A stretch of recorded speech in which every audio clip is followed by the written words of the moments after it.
नमस्कार। आज की हमारी क्लास सामान्य विज्ञान से संबंधित है।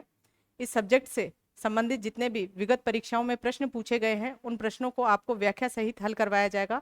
ये सभी प्रश्न जो हैं पिछली कंपटीशन एग्जाम में पूछे गए हैं और ये आज से हम एक नई सीरीज शुरू कर रहे हैं जिसमें आपको डेली पुराने क्वेश्चंस जो हैं उनकी प्रैक्टिस करवाई जाएगी। तो इन क्लास को आराम से देखिए। पहला क्वेश्चन है आपका, निम्न में से किस प्रकार की दवाइयाँ अपच के निदान में काम आती हैं? अपच यानी इंडाइजेशन, इसमें कौन सी दवाइयाँ काम आती हैं ये क्वेश्चन पूछा गया है।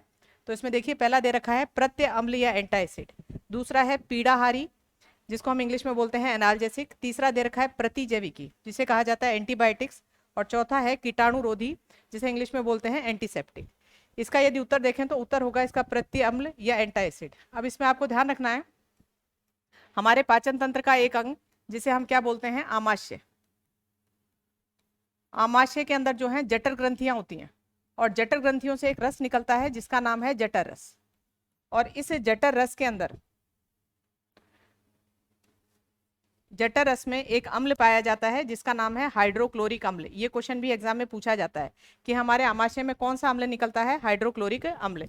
या जठर रस की प्रकृति कैसी होती है, अम्लीय प्रकृति होती है। इसी में एक एंजाइम निकलता है जिसका नाम है पेप्सिन एंजाइम, और जठर रस में एक एंजाइम और निकलता है रेनिन एंजाइम, और एक तरल पदार्थ और निकलता है जिसे बोलते हैं म्यूकस या श्लेष्मा। यानी आमाशय में निकलने वाला जठर रस, उसमें हाइड्रोक्लोरिक अम्ल, पेप्सिन एंजाइम, रेनिन एंजाइम और श्लेष्मा होता है। सबके अलग अलग काम होते हैं। ये HCl जो है इन एंजाइम्स को क्या करता है, एक्टिवेट करता है। यानी इनको कार्य करने के लिए जो है कैसा वातावरण चाहिए, अम्लीय वातावरण। तो वो अम्लीय वातावरण कौन देता है, हाइड्रोक्लोरिक अम्ल देता है। लेकिन यदि हम लंबे समय तक भूखे रह जाते हैं या हमारी खाने की आदत जो है वो गलत है, ज़्यादा तला भुना वगैरह खाते हैं, तो उसकी वजह से हमारे शरीर, हमारे आमाशय में एसिडिटी बढ़ जाती है, इसकी मात्रा बढ़ जाती है। और इसकी मात्रा यदि बढ़ेगी अम्ल की तो इसमें जलन महसूस होती है और दर्द होता है। तो इसको रोकने के लिए फिर क्या दिया जाता है, एंटासिड दिया जाता है। एसिडिटी को रोकने के लिए जो एंटासिड दिया जा रहा है उसमें ध्यान रखना है, तुरंत प्रभाव के लिए तो कई बार यूज लेते हैं इनो। इनो का जो घोल होता है उसमें क्या पाया जाता है, सोडियम बाइकार्बोनेट। तो ध्यान रखिए, आमाशय में तो बन गया अम्ल, और उसकी अभिक्रिया किससे कराई जाएगी, क्षार से। अम्ल और क्षार अभिक्रिया करते हैं तो बनता है लवण और जल। यानी ये अभिक्रिया होती है उदासीनीकरण, इंग्लिश में बोला जाता है न्यूट्रलाइजेशन। यानी इस एसिड का प्रभाव खत्म करने के लिए क्या यूज किया गया है, क्षार यूज किया गया है। तो इनो अपन यूज लेते हैं। और चीजें याद रखनी है आपको, एल्यूमिनियम हाइड्रोक्साइड या मैग्नीशियम हाइड्रोक्साइड, ये भी काम लिया जाता है। एल्यूमिनियम हाइड्रोक्साइड और मैग्नीशियम जो हाइड्रोक्साइड हैं ये एंटा एसिड के रूप में काम लिए जाते हैं। मैग्नीशियम हाइड्रोक्साइड जो है ये सफेद रंग का दूध जैसा होता है, इसलिए इसे मिल्क ऑफ मैग्नीशिया भी कहा जाता है, या बोलते हैं मैग्नीशिया का दूध। तो ये क्वेश्चन भी पूछा जाता है कि पेट की अम्लता को रोकने के लिए किसको यूज लिया जाता है, milk of magnesia, magnesium hydroxide या एल्यूमिनियम हाइड्रोक्साइड। बाकी आपको बता दिया कौन सी अभिक्रिया चलेगी, उदासीनीकरण। और ये जो अम्लीयता है किस अम्ल के कारण हुई है, HCl अम्ल के कारण। और HCl पेट में क्यों निकला है आमाशय में, क्योंकि इन एंजाइम्स को एक्टिवेट करना था, और ये एंजाइम जो है भोजन को पचाने में सहायक होते हैं। पेप्सिन तो हमारे भोजन में जो प्रोटीन है उसको पचाने में सहायक है, और रेनिन जो है दूध को पचाने में सहायक होता है। बाकी चीज आपको ध्यान रखनी है, ये जो निकल रहा है म्यूकस, ये चिकना पदार्थ होता है जो आमाशय की दीवार को सुरक्षित रखता है। किससे सुरक्षित रखता है, इस अम्ल से और पेप्सिन एंजाइम से। क्योंकि पेप्सिन किसका पाचन कर रहा है, प्रोटीन का। तो ध्यान रखना है, प्रोटीन, आमाशय की दीवार भी किसकी बनी हुई है, प्रोटीन की, तो इनका पाचन कर सकता है। तो उसके ऊपर कवर चढ़ा हुआ है किसका, म्यूकस का। तो ये क्वेश्चन भी आता है कि यदि व्यक्ति मांस खाता है तो मांस का पाचन तो ये पेप्सिन एंजाइम कर देता है, क्योंकि मांस के अंदर क्या है, प्रोटीन है, लेकिन उसकी आमाशय की दीवार भी मांसल है, उसका पाचन क्यों नहीं करता। तो आंसर देना है आपको कि उसके ऊपर एक सुरक्षात्मक आवरण चढ़ा हुआ है, किसका है, म्यूकस का। तो ये सारी जानकारी आपको बता दी है इसमें। आगे देखिए, एनाल्जेसिक जो होती हैं, ये एनाल्जेसिक यानी पीड़ाहारी, पेन को कम करने के लिए ली जाती हैं। और पेन को कम करने के लिए इंपॉर्टेंट जो गोलियां हैं वो आप देखिए कौन सी हैं, पैरासीटामोल है, निम्सुलाइड लेते हो, तो ये होती हैं पेन किलर। उसके बाद एक और ध्यान रखना है आपको, एस्पिरिन भी हम यूज में लेते हैं। प्रतिजैविकी जो है, प्रतिजैविकी यानी एंटीबायोटिक्स जो जीवाणुओं को खत्म करती हैं। जीवाणु को खत्म करने वाली में सबसे पहले जो खोजी गई थी प्रतिजैविकी, उसका नाम है पेनिसिलिन। और भी कई प्रकार की प्रतिजैविकी यानी एंटीबायोटिक्स यूज में ली जाती हैं। अगला दे रखा है कीटाणुरोधी या एंटीसेप्टिक। एंटीसेप्टिक जो है ये पहली बात तो सतह पे लगाई जाती है, सतह यानी जैसे त्वचा, और ये जीवित उत्तक लिविंग टिश्यू पे ही लगाई जाएगी और किसको खत्म करेगी, कीटाणुओं को खत्म करती है, जर्म्स को खत्म करती है। इसी के विपरीत एक नाम और आता है डिसइंफेक्टेंट। डिसइंफेक्टेंट जो है उसके अंदर आप देखेंगे तो डिसइंफेक्टेंट आपका निर्जीव सतह पे काम लिया जाता है। जैसे कि आप फिनाइल का पोछा लगाते हैं तो फिनाइल जो है वो कीटाणुओं को खत्म कर रहा है लेकिन निर्जीव सतह से। और यहाँ पे ध्यान रखना है आपको, जैसे आपने नाम सुना होगा आयोडीन का टिंचर। आयोडीन का टिंचर जो नीले रंग की दवा आती है, इसमें कुछ नहीं है, आयोडीन में क्या घोल रखा है, अल्कोहल घोल रखी है, और ये स्किन के ऊपर लगाया जाता है, कहीं कट वगैरह लग जाता है तो इन्फेक्शन ना हो, वहां से जो जर्म या कीटाणु है उनको खत्म करने के लिए। तो ये अलग अलग दवाइयां हैं जो आपको बता दी हैं। आगे देखिए, इसमें रोगाणु रोधक गुणों को प्रदान करने के लिए साबुन में निम्नलिखित में से किसे मिलाया जाता है। अब साबुन में क्या क्या चीजें मिलाई जा रही हैं ताकि उसमें से रोगाणु रोधक गुण खत्म हो जाएं, रोगाणु रोधक गुण आ जाएं प्रदान करने के लिए, तो वो कौन सा है, बायोथायोनॉल।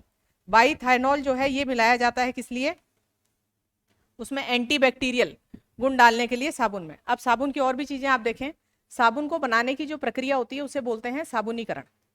साबुन को बनाने की प्रक्रिया में क्या किया जाता है, वसा की अभिक्रिया कराई जाती है सोडियम हाइड्रोक्साइड से। वसा की अभिक्रिया किससे कराते हैं, सोडियम हाइड्रोक्साइड से, तब साबुन बनता है। दूसरा, इसमें ये कई विकल्प और हैं, उनके बारे में भी देखते हैं। आपको क्या दे रखा है, sodium lauryl sulphate. Sodium lauryl sulphate, इसको शॉर्ट फॉर्म में कहा जाता है SLS।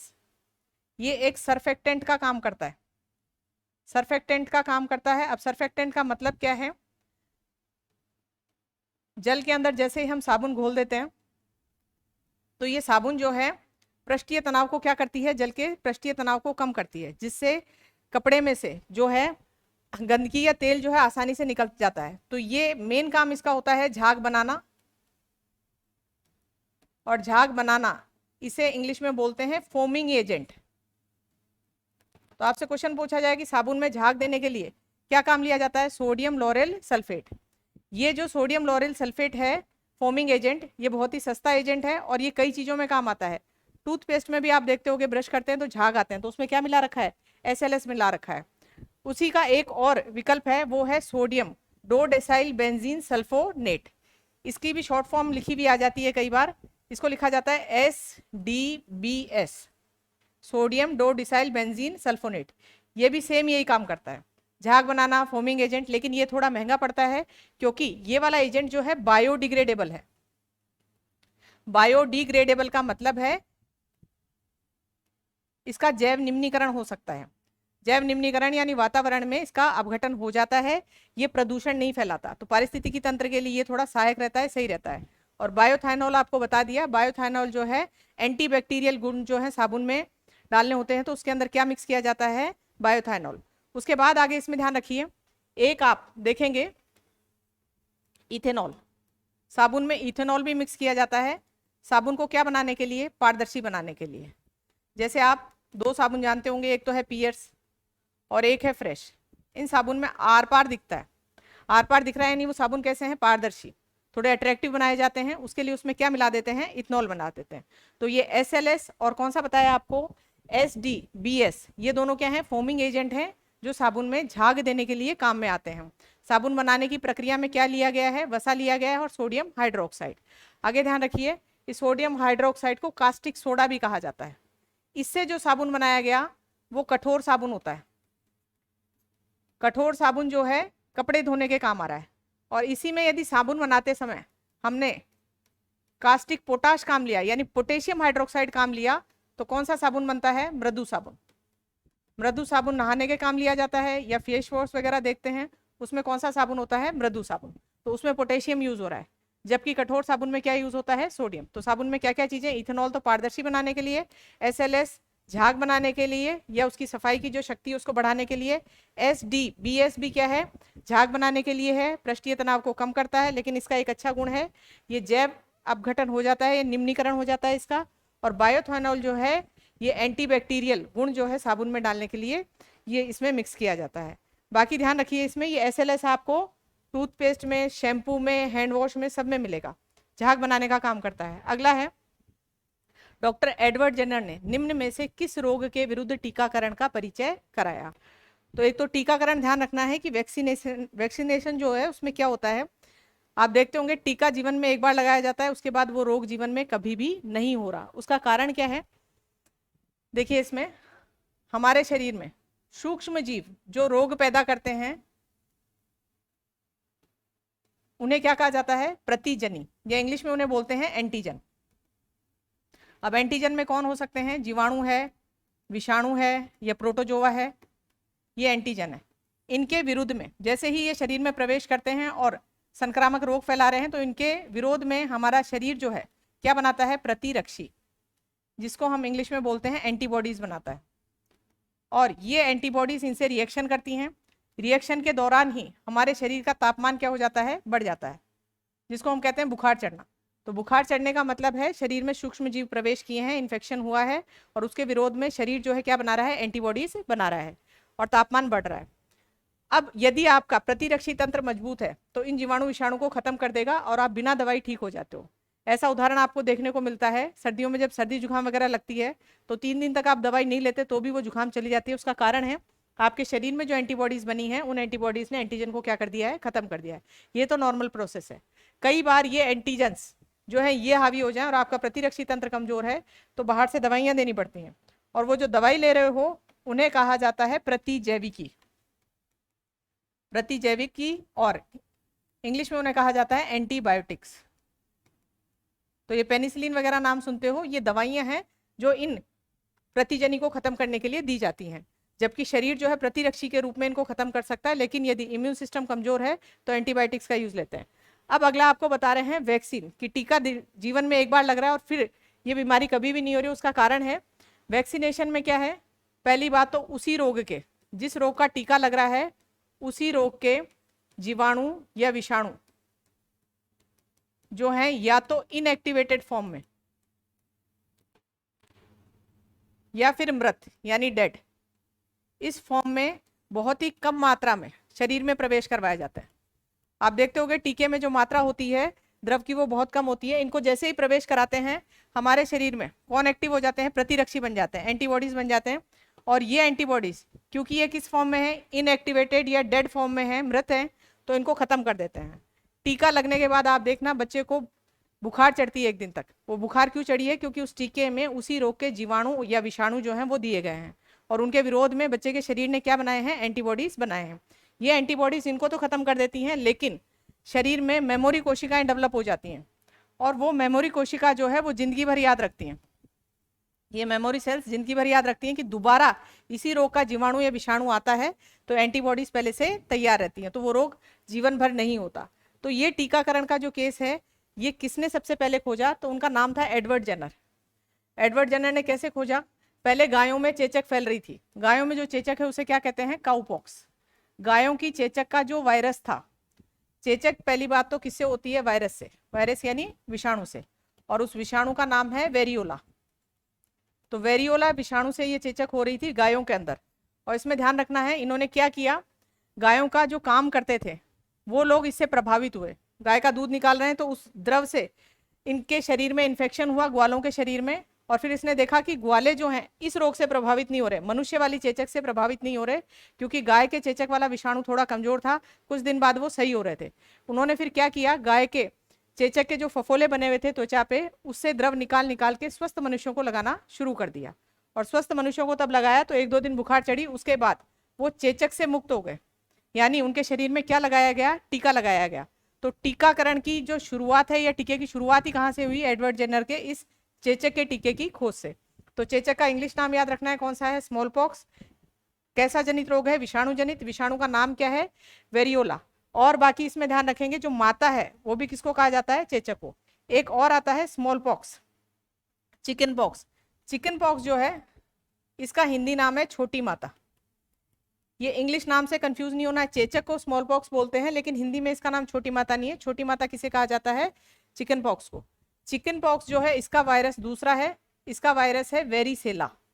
नाम मिलते जुलते हैं, varicella zoster virus, varicella zoster virus, और शॉर्ट फॉर्म में इसे कहा जाता है VZV।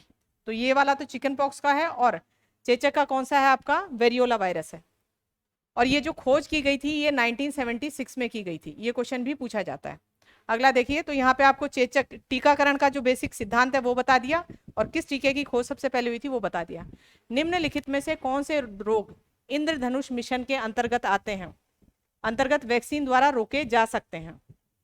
अब इसमें ध्यान रखिए, ये क्वेश्चन में थोड़ा रोके जा सकते हैं, यहाँ कौन सा रोग नहीं रोका जा सकता है, इस क्वेश्चन को सही करना है। कौन सा रोग नहीं रोका जा सकता है? पहली बात तो इंद्रधनुष में कितने रंग होते हैं? 7 रंग। तो इंद्रधनुष जो मिशन चलाया गया था हेल्थ सेक्टर में वो किससे संबंधित है? 7 रोगों से संबंधित है। इसमें टारगेट किसको किया गया?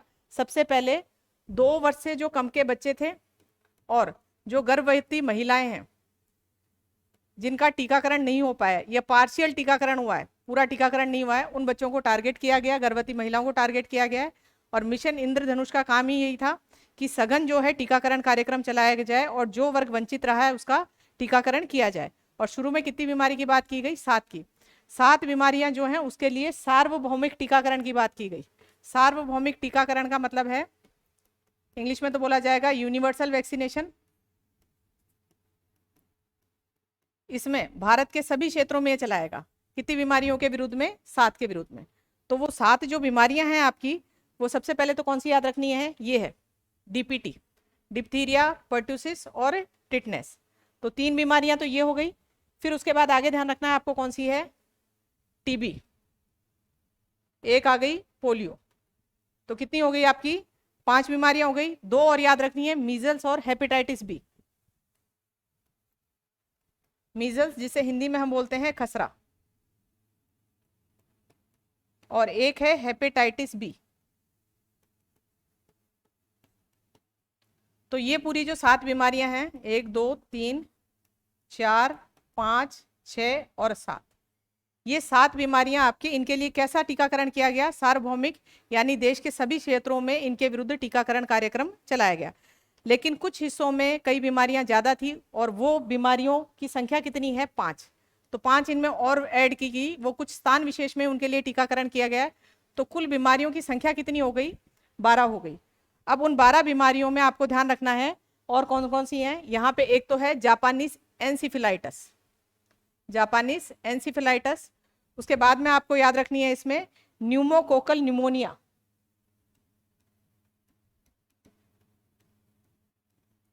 निमोनिया। तो टोटल बीमारियां अभी कितनी हो गई? 9। फिर उसके बाद में है रोटा वायरस और रूबेला, रोटा वायरस, और अगली है रूबेला। लास्ट एक बचेगी आपकी हीमोफिलस इन्फ्लुएंजा, HI। यानी ये 5 बीमारियां, इन 2 को तो आप इस तरीके से याद कीजिए, JE और HI, यानी जापानीज एंसिफिलाइटिस और हीमोफिलस इन्फ्लुएंजा। 2 R से बन रही है, रोटा वायरस और रूबेला, और एक कौन सी है? निमोनिया। इन 5 के लिए कुछ ही स्थानों पर टीकाकरण किया गया, बाकी इन 7 के लिए सार्वभौमिक टीकाकरण किया गया है। अब इसमें से देखिए कौन कौन सी बीमारियां आ गई। डीपीटी आ चुकी है, हेपेटाइटिस बी भी आ रहा है इसमें, हीमोफिलस इन्फ्लुएंजा भी आ रहा है, और खसरा जिसको हम क्या बोल रहे हैं? मीजल्स। ये सारे जो रोग हैं ये किस में आ रहे हैं? इंद्रधनुष मिशन में आ रहे हैं। सिर्फ एक ये नहीं आ रहा, हर्पीज रोग है जो यौन संचरित रोग है, ये इसके अंदर नहीं है, तो इसका टीकाकरण इंद्रधनुष प्रोग्राम में नहीं हुआ है। इंद्रधनुष मिशन जो है ये प्रोग्राम बैंकिंग सेक्टर से भी संबंधित है। बैंकिंग सेक्टर में सुधार के लिए भी इंद्रधनुष मिशन चलाया गया है और ये हेल्थ सेक्टर से संबंधित है।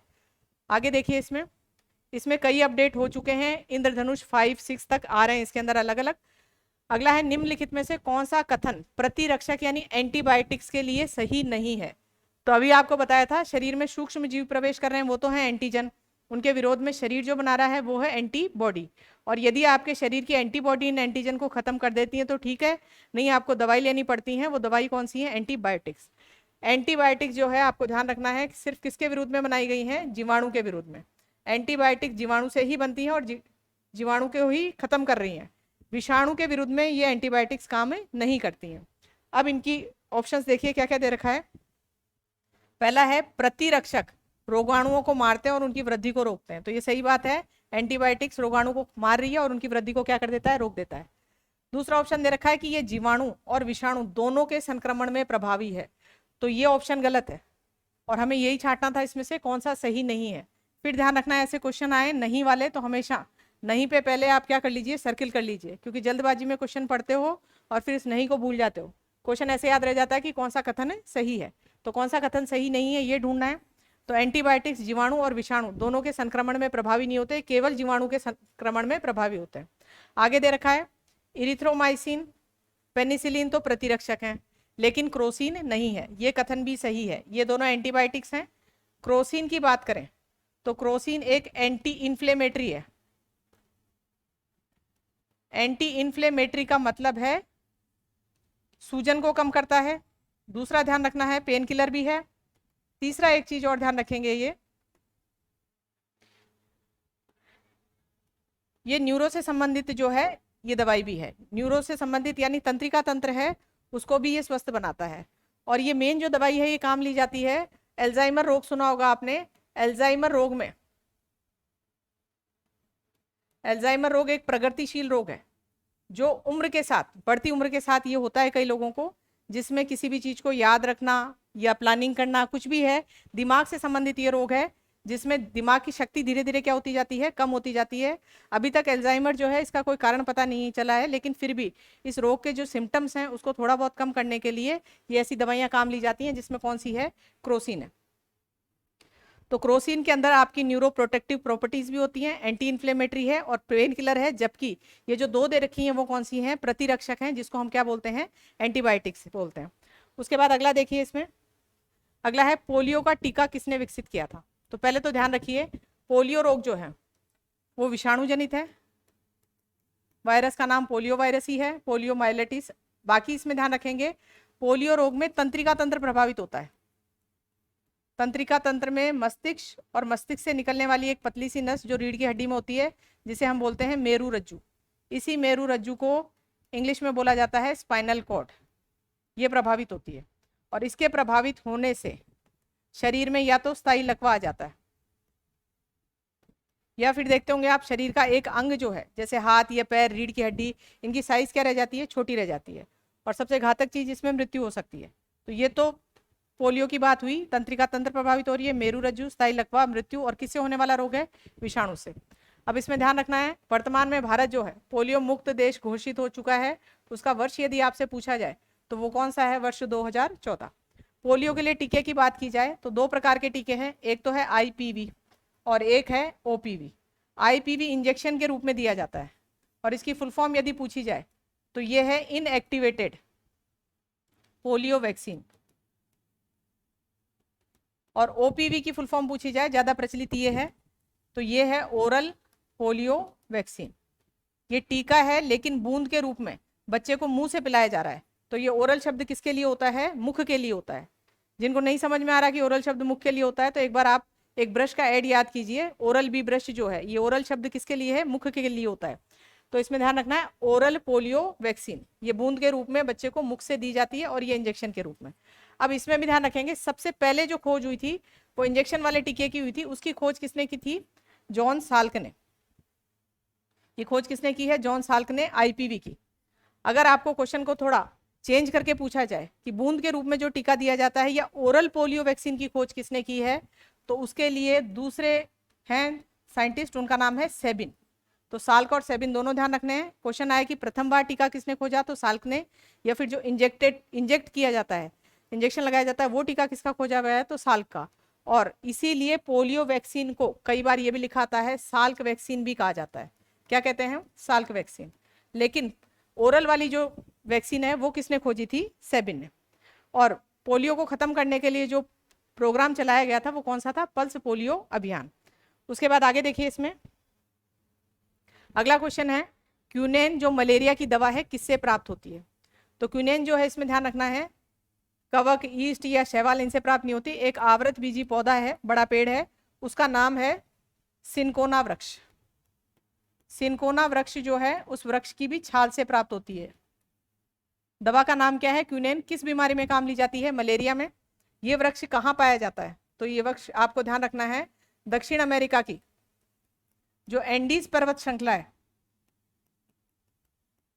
उत्तरी अमेरिका में कौन सी है, रॉकीज, ये ध्यान होगा आपको। उत्तरी अमेरिका, दक्षिण अमेरिका, इधर पूरी पैरेलल चल रही है, वो कौन सी है, रॉकीज, और इधर कौन सी है, एंडीज। तो दक्षिण अमेरिका की एंडीज पर्वत श्रृंखला में ये कौन सा पाया जाता है, सिनकोना वृक्ष, और उसकी छाल से दवाई बनाई जा रही है, क्यूनेन दवा। किस रोग के लिए है, मलेरिया के लिए। अब पूछा जाए मलेरिया क्या जनित रोग है, जीवाणु जनित है या विषाणु जनित, तो ये दोनों ही नहीं है, ये प्रोटोजोआ जनित रोग है। उसका नाम क्या है, प्लाज्मोडियम। रोग का जो कारक है वो कौन सा है, प्लाज्मोडियम। ये परजीवी है, पैरासाइट है एक, ये तो है कारक। लेकिन इस रोग को, इस रोगाणु को हमारे शरीर तक लाता कौन है, लाता है वाहक। वाहक को इंग्लिश में बोलते हैं वेक्टर। और वो वाहक कौन है, एक मच्छर है। मच्छर खुद रोग नहीं फैला रहा, मच्छर ये रोगाणु हमारे शरीर तक पहुंचाता है काट के, और फिर खून में मिक्स करता है कौन से, इस कारक को। और उस मच्छर का स्पेशल नाम भी याद करना है, वो है मादा एनोफेलिस। एक क्वेश्चन और पूछा जाता है आपसे कि मलेरिया रोग ज्यादा कौन से हिस्सों में होता है, तो उष्ण कटिबंधीय जो क्षेत्र हैं जहां पे तापमान भी उच्च मिलता है और नमी बनी रहती है, हमेशा वर्षा ज्यादा होती है, तो उन क्षेत्रों के अंदर ये रोग ज्यादा फैलता है। जैसे आप ध्यान रखिए, हिमालय से नीचे की तरफ आते हैं, तराई वाला क्षेत्र है, जो दलदली हिस्सा रहता है, वहां पे मच्छर ज्यादा पनपते हैं, तो मलेरिया, चिकनगुनिया, डेंगू वगैरह होने की संभावना ज्यादा रहती है। तो ये क्वेश्चन आपका यहाँ हो गया। डेंगू का जो मच्छर है वो ध्यान रखना है, स्वच्छ पानी में पनपता है। अगला है बीसीजी का टीका किस रोग के लिए काम आता है, तो बीसीजी का टीका जो है वो टीबी के लिए काम आता है। बीसीजी का टीके के लिए आपको बीसीजी की फुल फॉर्म भी पूछी जा सकती है। इसकी फुल फॉर्म है बेसिलस कालमेट ग्यूरिन। दूसरा इसमें ध्यान रखना है आपको, टीबी जो है कैसा जनित रोग है, जीवाणु जनित रोग है। इसके जीवाणु का नाम है माइकोबैक्टीरियम ट्यूबरकुलाई। अगला इसमें ध्यान रखना है, टीबी रोग जो है अधिकतर तो किसको प्रभावित करता है, फेफड़ों को। लेकिन टीबी शरीर के किसी भी हिस्से में हो सकती है, शरीर का कोई भी भाग जो है इससे प्रभावित हो सकता है। टीबी फिर अगर सूक्ष्म जीव से हो रही है तो कैसा रोग है, संक्रामक रोग है, यानी एक व्यक्ति से दूसरे व्यक्ति में फैल सकता है। लेकिन ज्यादातर कौन सी वाली टीबी फैलती है, फेफड़े वाली।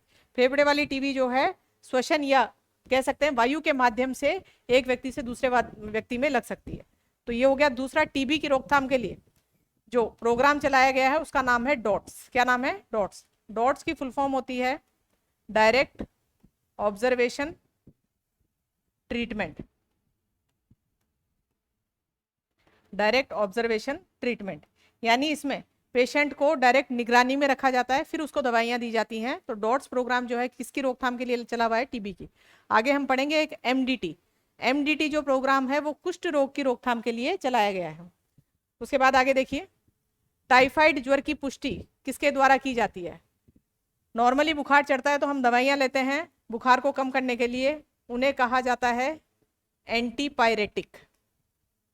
एंटीपायरेटिक जैसे एंटीबायोटिक तो जीवाणु को खत्म करती हैं, एंटीपायरेटिक का काम होता है शरीर के तापमान को कम करना, जिसमें आप अधिकतर कौन सी यूज करते हो, पैरासीटामोल। पैरासीटामोल एनाल्जेसिक भी है, एनाल्जेसिक यानी पीड़ानाशक भी है, और दूसरा ध्यान रखना है एंटीपायरेटिक भी है, यानी आपके शरीर के तापमान को कम कर देती है। लेकिन इसने जो ज्वर के पीछे या बुखार के पीछे जीवाणु है उनको खत्म नहीं किया है। तो लंबे समय तक यदि बुखार चढ़ रही है और यदि टेस्ट करवाया जाता है तो अधिकतर कौन सी बुखार निकल जाती है, टाइफाइड। टाइफाइड के लिए जो टेस्ट करवाते हैं वो कौन सा है, विडाल टेस्ट। ये इंग्लिश में ऐसे भी लिखा सकता है, विडाल टेस्ट। टाइफाइड फिर ध्यान रखना है आपको, ये एक जीवाणु जनित रोग है और जीवाणु का नाम है साल्मोनेला टाइफी। बाकी इसमें ध्यान रखेंगे जीवाणु जनित रोग है तो संक्रामक हो ही गया। इसमें प्रभावित होती है आंत, और यदि आंत हो रही है तो कौन सा तंत्र प्रभावित हो रहा है, पाचन तंत्र। तो इसमें एक तो बुखार चढ़ेगी क्योंकि संक्रमण हुआ है, दूसरा ध्यान रखना है पाचन तंत्र गड़बड़ा जाता है, यानी भूख लगना बंद हो जाती है। आगे इसमें देखिए, अगला क्वेश्चन है डीपीटी वैक्सीन निम्न में से किस रोग के लिए नहीं है। तो डीपीटी की फुल फॉर्म याद रखेंगे, डीपीटी 3 बीमारियों के लगता है, एक तो डिप्थीरिया, एक नाम है पर्ट्यूसिस, इस पर्ट्यूसिस को ही काली खांसी या कुकर खांसी कहा जाता है, एक है टिटनेस। इन तीनों रोगों के लिए एक ही वैक्सीन है, कौन सी है, डीपीटी वैक्सीन। पोलियो के लिए अभी पढ़ के आए हैं, अलग से वैक्सीन है, इंजेक्शन के रूप में है तो आईपीवी है, और यदि बूंद के रूप में पिलाया जा रहा है तो कौन सा है, ओपीवी। इसमें ध्यान रखना है आपको, डिप्थीरिया रोग जो है इसमें गला प्रभावित होता है, और ये छोटे बच्चों में अधिकतर होता है कच्चे दूध के माध्यम से, गला संक्रमित होता है और इसमें यदि ये रोग ज्यादा फैल जाता है तो दम घुटकर मृत्यु होती है, तो इसे गलघोटू रोग भी कहा जाता है। एक कौन सा है? काली खांसी, और एक कौन सा है? टिटनेस। ये तीनों रोग ही कौन से हैं? जीवाणु जनित रोग है। और पोलियो रोग देखेंगे आप, पोलियो विषाणु जनित रोग है। बाकी इसमें ध्यान रखना है, टिटनेस का जो जीवाणु है उसका नाम है क्लोस्ट्रीडियम टिटेनाई। इस टिटनेस के अंदर कौन सा रोग प्रभावित, कौन सा तंत्र प्रभावित होता है? तंत्रिका तंत्र प्रभावित होता है। और तंत्रिका तंत्र प्रभावित होने से मांसपेशियों में जकड़न आती है, और मांसपेशियों में जकड़न आने से शरीर इस तरीके से अकड़ के धनुष के आकार का हो जाता है, इसलिए इस रोग को धनुष टंकार भी कहा जाता है, जो कि कौन सा है? टिटनेस। टिटनेस रोग जो है फैलने का माध्यम इसमें ध्यान रखिए, जंग लगी हुई वस्तु या मिट्टी के जो कण होते हैं उसमें टिटनेस का जीवाणु पाया जाता है। और यदि हमारे शरीर में कहीं पे भी कट लगता है, जहां बहता हुआ रक्त है, वहां से इसका माध्यम रहता है, टिटनेस के जो जीवाणु है शरीर में प्रवेश करते हैं। तो खुला कट लगा है, उससे ये रोग होने की संभावना रहती है। और रोग के अंदर क्या हुआ? शरीर पूरा धनुष के आकार का, और अंत में जकड़न से क्या हो जाती है? मृत्यु भी होती है। और इसके जीवाणु का नाम है क्लोस्ट्रीडियम टिटेनाई। उसके बाद आगे देखिए, इसमें सिनकोना से प्राप्त मलेरिया की दवा का नाम क्या है? तो उसी क्वेश्चन को उल्टा किया है। वहां पढ़ा था हमने क्विनेन दवा जो है वो किस वृक्ष से प्राप्त होती है? सिनकोना से। यहाँ पूछा गया है सिनकोना से कौन सी दवा प्राप्त होती है, उसका नाम है क्विनेन। उसके बाद अगला देखिए, इसमें सल्फा दवाएं जो हैं किसके लिए प्रभावी होती हैं? तो सल्फा ड्रग्स कहा जाता है। इसमें सल्फर जो है फंक्शनल ग्रुप होता है। इसका मेन काम क्या होता है? ये फॉलिक एसिड का संश्लेषण बंद कर देता है। शरीर में फॉलिक एसिड का संश्लेषण यदि बंद किया तो जीवाणुओं की ग्रोथ रुक जाती है, जीवाणु की वृद्धि रुक जाती है, क्योंकि जीवाणुओं के लिए जो महत्वपूर्ण पोषण होता है, न्यूट्रिएंट होता है, वो कौन सा होता है? Folic acid. दो प्रकार की एंटीबायोटिक्स होती हैं। एक एंटीबायोटिक्स तो जीवाणु को खत्म कर देती है, मार देती है। दूसरी एंटीबायोटिक्स जो है वो जीवाणु की वृद्धि को क्या करती हैं? रोकती हैं। तो ये वाली जो है सल्फा ड्रग्स, ये जीवाणु की वृद्धि को रोकता है। और ये किस मैकेनिज्म के थ्रू काम करता है? शरीर में फॉलिक एसिड का संश्लेषण या सिंथेसिस है उसको बंद कर देता है। और फॉलिक एसिड जो है जीवाणु की वृद्धि में सहायक होते हैं, या उनका महत्वपूर्ण पोषण है। तो ये अपने आप ही इनकी वृद्धि क्या हो जाती है? रुक जाती है। तो सल्फा ड्रग्स किसके लिए हैं? जीवाणुओं के लिए। अब देखिए, और भी आप देख सकते हैं कि यदि विटामिन की कमी हुई है, ऐसा कोई रोग हुआ है, तो विटामिन की पूर्ति की जाएगी। गोलियां किसकी दी जाएंगी? विटामिन की। ग्रंथि की खराबी हुई है, अंतःस्रावी ग्रंथियों की यदि खराबी हुई है, इसका मतलब हार्मोन की कमी हुई है शरीर में, तो क्या दिए जाएंगे?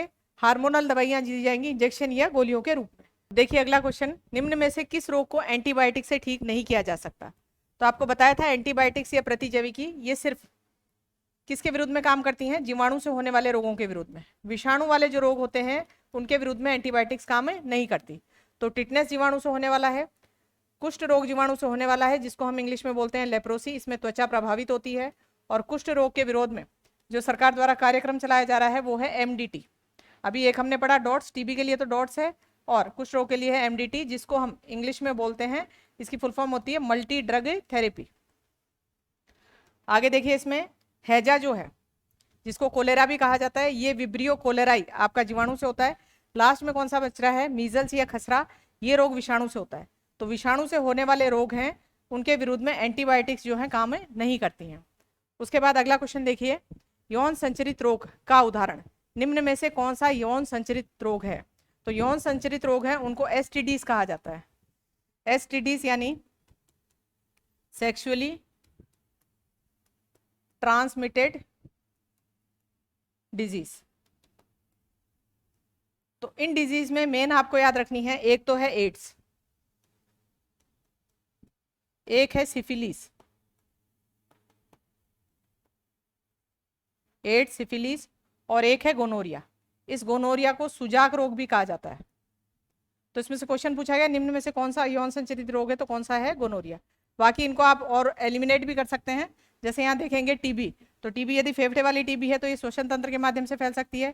कैंसर के अंदर क्या होता है? कोशिकाओं का अनियंत्रित विभाजन होता है, यानी अनकंट्रोल्ड डिवीजन होता है कोशिकाओं का, गांठ वगैरह बनती है, ट्यूमर बनता है। निमोनिया फिर श्वसन तंत्र से संबंधित बीमारी है, तो ये वायु के माध्यम से होती है।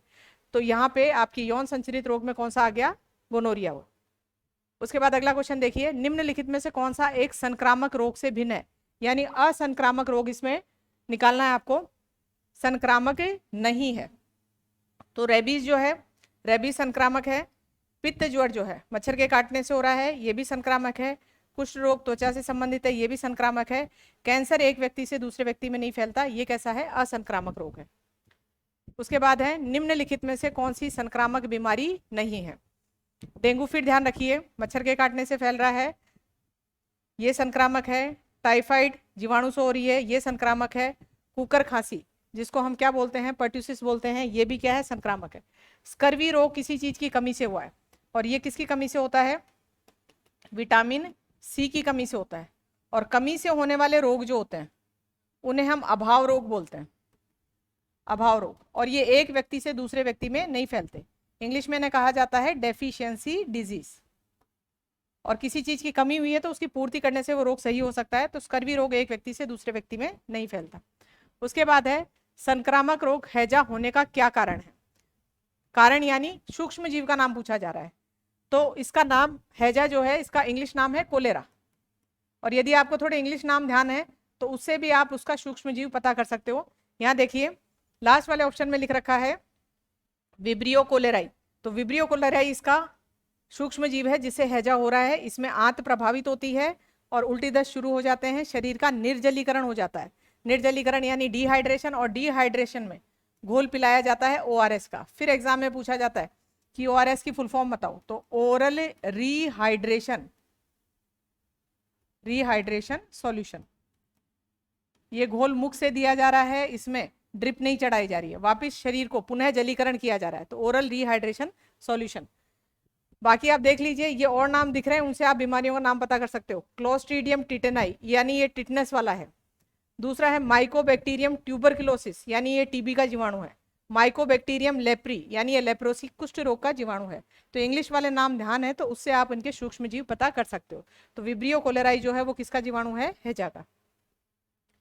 उसके बाद देखिए, रक्तचाप को संतुलित रखने के लिए, संतुलित रखने से किस रोग से बचा जा सकता है।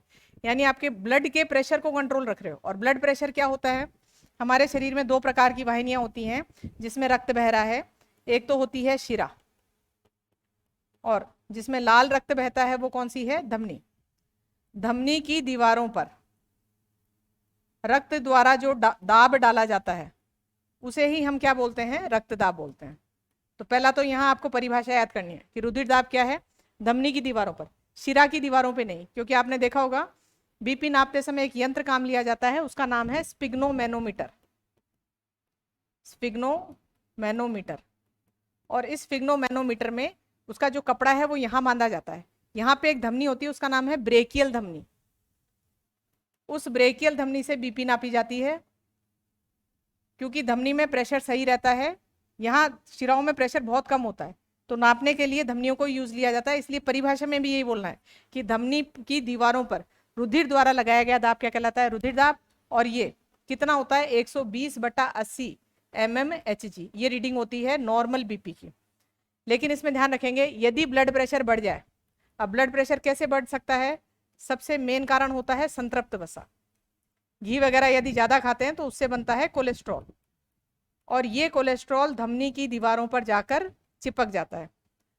और धमनी की दीवारों पे चिपकना कहलाता है धमनी कठिनय। ये दीवारों पे चिपका तो ये कहलाएगा धमनी कठिनय। और धमनी कठिनय के अंदर आप ध्यान रखिए, वो फ्लूइड तो अंदर उतना ही बह रहा है, लेकिन पाइप का आकार छोटा हो गया है तो प्रेशर बढ़ जाता है, और प्रेशर बढ़ने से धमनियां फटने का डर रहता है। अब धमनी कहीं हाथ पैर की प्रेशर से बढ़ी है बीपी बढ़ने से तो कोई दिक्कत नहीं रहती, लेकिन हृदय के अंदर आपको ध्यान रखना है, हृदय में धमनियां होती हैं, हृदय को रक्त सप्लाई करने के लिए उन धमनियों का नाम है कोरोनरी धमनी। ये क्वेश्चन भी पूछा जाता है कि हृदय को रक्त सप्लाई करने के लिए कौन सी धमनी है, कोरोनरी धमनी। इन धमनियों में यदि ये कोलेस्ट्रॉल जमा हो गया और ब्लड प्रेशर के कारण यदि ये फट जाती हैं तो हृदय काम करना बंद कर देता है, और कौन सा क्या हो सकता है, हार्ट अटैक आ सकता है, जिसे हम क्या बोलते हैं, हृदय आघात। यानी यदि आप रक्तचाप या रुधिर दाब को संतुलित रखते हो तो कौन से रोग से बच सकते हो, हृदय आघात यानी हार्ट अटैक से बच सकते हो। और हार्ट अटैक की पूरी चीजें आपको बता दी हैं। यहाँ से क्या क्या याद रखोगे कि रुधिर दाब क्या है, रुधिर द्वारा लगाया गया दाब क्या कहलाता है, किसकी दीवारों पे, धमनी की दीवारों पे। नॉर्मल बीपी कितना होता है, 120/80 mmHg। और बाकी ध्यान रखना है कि संतृप्त वसा ज्यादा खाने से कोलेस्ट्रॉल ज्यादा बनता है। कौन सी प्रकार क्या चीज हो जाती है, धमनी कठिन है, और धमनी कठिन से बीपी बढ़ेगा। और हृदय को रक्त सप्लाई करने वाली धमनियां कौन सी होती हैं, कोरोनरी धमनी। अगला है जिससे रक्त में शर्करा की मात्रा बढ़ जाती है। कौन सा रोग है, रक्त में शर्करा बढ़ रही है। तो रक्त को तो हम बोल रहे हैं ब्लड, और शर्करा क्या कहलाती है, शुगर। तो हम जो बोलते हैं ब्लड शुगर हो गई या डायबिटीज हो गई, वो यही रोग है। कौन सा, मधुमेह। मधुमेह एक हार्मोन की कमी से होने वाला रोग है, और उस हार्मोन का नाम है इंसुलिन। ये इंसुलिन हार्मोन हमारे शरीर में एक ग्रंथि होती है, उस ग्रंथि का नाम है अग्नाशय। अग्नाशय का इंग्लिश नाम भी याद कीजिए, क्योंकि इंग्लिश वाला नाम हिंदी में लिखा आ सकता है, पेनक्रियास। पेनक्रियास हमारे शरीर की मिश्रित ग्रंथि है। मिश्रित ग्रंथि का मतलब इसमें बहिस्रावी भाग भी है और इसका अंतःस्रावी भाग भी है। इसका बहिस्रावी भाग तो निकालता है रस, और वो निकालता है पूर्ण पाचक रस। ये वाली चीजें काम आती हैं पाचन तंत्र में, भोजन को पचाने के लिए। लेकिन इसका अंतःस्रावी भाग जो है उसका स्पेशल नाम है, उसको कहा जाता है लैंगरहैंस की दीपिका। लैंगरहैंस की दीपिका। इसमें 3 प्रकार की कोशिकाएं पाई जाती हैं, अल्फा, बीटा और गामा। ये जो बीटा कोशिका है, इससे कौन सा हार्मोन निकलता है, इंसुलिन। तो इंसुलिन का पूरा एड्रेस बता दिया है। ग्रंथि कौन सी है, अग्नाशय। अग्नाशय ग्रंथि का कौन सा भाग, अंतःस्रावी भाग, जिसका नाम क्या है, लैंगरहैंस की दीपिका। वहां से उनकी भी बीटा कोशिका से कौन सा हार्मोन निकल रहा है, इंसुलिन। इस इंसुलिन का काम क्या होता है, इसको ऐसे याद रखना है। अनाज और मीठी चीजें खाओगे तो क्या खा जाते हो, कार्बोहाइड्रेट। कार्बोहाइड्रेट पचने के बाद किस में बदलता है, ग्लूकोज में। पचा हुआ भोजन फिर किस में जाता है, रक्त में। यानी रक्त के अंदर ग्लूकोज है। ग्लूकोज का काम हमारे शरीर में होता है परिवहन का, यानी इस ग्लूकोज का नहीं, रक्त का काम। तो रक्त जो है इस ग्लूकोज को हर कोशिका तक पहुंचाएगा, और कोशिकाएं क्या करती हैं, अपने माइटोकॉन्ड्रिया को काम में लेती हैं और इस ग्लूकोज का दहन कर लेती हैं। ऑक्सीजन से अभिक्रिया कराई, कार्बन डाइऑक्साइड बना, जल बना, और ऊर्जा बन जाती है, 38 एटीपी बन जाते हैं। ये तो नॉर्मल प्रोसेस होता है। लेकिन यदि आपने खाना ज्यादा खा लिया और ऊर्जा नहीं चाहिए इतनी, तो रक्त में ग्लूकोज पड़ा रह जाएगा। और ये रक्त वाले ग्लूकोज का क्या होता है, इसको फिर जमा करवाया जाता है। कहाँ जमा करवाया जाता है, यकृत में। रूप चेंज कर देते हैं, रूप बना देते हैं इसका ग्लाइकोजन का, और यकृत में जमा कराते हैं। जमा कराने कौन सा हार्मोन जाता है, इंसुलिन हार्मोन जाता है। तो अब आपसे इंसुलिन की पहली बात तो एड्रेस बता दिया कि कहाँ से निकल रहा है। दूसरा आपको बता दिया काम क्या है, ब्लड में जो एक्स्ट्रा शर्करा होती है उसको रूप चेंज करके कहाँ जमा करा रहा है, यकृत में। तो इंसुलिन इसको यहाँ जमा करा रहा है। अब मान लीजिए ये शरीर में कम निकलने लग गया, तो इसका क्या काम था, रक्त में से ग्लूकोज को हटाना। अब रक्त में ग्लूकोज की मात्रा बढ़ जाएगी। ग्लूकोज जो है स्वाद में मीठा या शर्करा कहलाता है, इसलिए ब्लड की जो शुगर है वो बढ़ रही है। इसी रोग को हम बोलते हैं मधुमेह या ब्लड शुगर, या बिल्कुल साइंस वाला जो इसका नाम है वो है डायबिटीज मेलाइटस। क्योंकि एक डायबिटीज और होती है, वो है डायबिटीज इंसिपिडस। ये इंसिपिडस दूसरे हार्मोन से होती है। उस हार्मोन का नाम है एडीएच हार्मोन, या उस हार्मोन को नाम दूसरा भी दिया जाता है वैसाप्रोसिन हार्मोन। और ये वैसाप्रोसिन हार्मोन जो है आपका कौन सी ग्रंथि से निकलता है, पीयूष ग्रंथि से। तो डायबिटीज 2 प्रकार की हैं, एक का संबंध तो है अग्नाशय ग्रंथि से और एक का संबंध है आपका पीयूष ग्रंथि से। अगला देखिए, स्कर्वी रोग किस विटामिन की कमी से होता है। तो स्कर्वी में ध्यान रखना है, मुंह के अंदर छाले हो जाते हैं और मसूड़े जो हैं, मसूड़े कमजोर हो जाते हैं। इसमें किसकी कमी होती है, विटामिन सी की। विटामिन सी जो है इसका रासायनिक नाम है एस्कॉर्बिक एसिड, और ये खट्टे पदार्थों में पाया जाता है। खट्टे पदार्थों को कहा जाता है सीट्रस फूड। खट्टे पदार्थों को क्या कहते हैं, सीट्रस फूड। अब यहाँ सीट्रस नाम से कई बार हम कंफ्यूज हो जाते हैं और इसका रासायनिक नाम लगा देते हैं सिट्रिक एसिड। सिट्रिक एसिड नहीं लगाना, कौन सा है, एस्कॉर्बिक एसिड इसका रासायनिक नाम है। खट्टे पदार्थों में, खट्टे स्वाद में सारे पदार्थ हम जानते हैं, लेकिन सबसे अच्छा स्रोत कौन है, आंवला। बाकी इसमें आपको स्रोत और याद रखने हैं। इसमें याद रखना है मिर्च स्वाद में खट्टी नहीं होती, लेकिन वो विटामिन सी का अच्छा स्रोत है, एग्जाम में पूछा गया है इसमें। दूसरा इसमें ध्यान रखना है कि ऊँटनी का जो दूध है उसमें भी विटामिन सी पाया जाता है। विटामिन सी क्या क्या काम करता है, विटामिन सी हमें संक्रमण से बचाता है। दूसरा ध्यान रखना है विटामिन सी घाव को भरने में सहायक होता है। तो ये क्वेश्चन भी पूछा जाता है, घाव को भरने में कौन सा विटामिन सहायक है, विटामिन सी। तीसरा ध्यान रखेंगे, स्कर्वी रोग जो है ज्यादातर किसको होता है, नाविकों को। नाविकों को क्यों? क्योंकि वो अपने साथ यदि लंबी समुद्र यात्राएं करते हैं तो भोजन में क्या ले जाते हैं? चावल, और मछली पकड़ के खा लेते हैं, यानी चावल और मछली, कार्बोहाइड्रेट और प्रोटीन ही जा रहा है, विटामिन सी की पूर्ति नहीं हो रही, क्योंकि विटामिन सी शाकाहारी पदार्थों में पाया जाता है। सी की पूर्ति नहीं हो रही तो इन लोगों को स्कर्वी रोग होता है। नाविकों को हम सेलर बोलते हैं, इसलिए इस रोग को सेलर्स डिजीज भी कहा जाता है। तो ये विटामिन सी से संबंधित आपके सारे क्वेश्चंस बन रहे हैं। उसके बाद आगे देखिए, इस स्कर्वी रोग को कभी भी पायरिया रोग से कंफ्यूज मत कर। पायरिया, मलेरिया, ये नाम सुने हैं। पायरिया रोग, मलेरिया जब आपका प्रोटोजोआ से, तो पायरिया रोग भी किससे संबंधित है? प्रोटोजोआ से।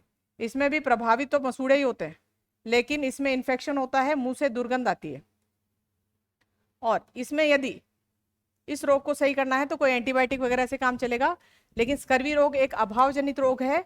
अभाव रोग के लिए किसकी पूर्ति की जाएगी? विटामिन सी की। विटामिन सी से संबंधित एक क्वेश्चन और बनता है।